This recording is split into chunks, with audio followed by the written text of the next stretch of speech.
जय माता की। आज एक गाली गीत लेके आई हूँ। आज एक गाली गीत गाऊंगी, आप लोग सुने।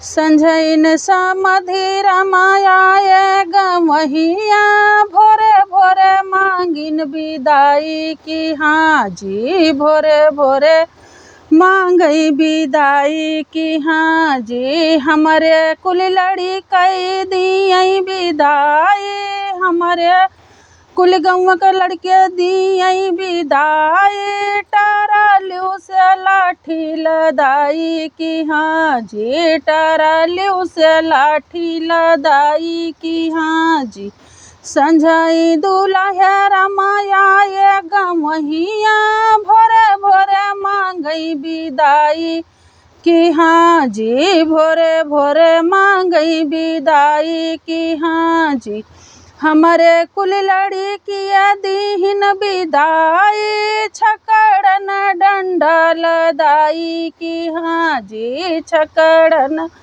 डंडल दाई की। हाँ जी, राह बाट जनी खुअल्या दुल्हे रमा खुअल्या, दुल्हे रमा तुहर साथी होई जाई की। हाँ जी, जाई के खुअल्या माई के यगवा, साया के नीचे बतुआई की। हाँ जी, जाई के खुअल्या चाची के यगवा, वनही से बतुआई की। हाँ जी, राह बाटना खुअल्या दुल्हे रमा तुहर साथी होई जाई की। हाँ जी, जाई के खुअल्या बहिनी के यगवा, वनही से बतलाई की। हाँ जी, संझई दुल्हे सारे आए गवहिया,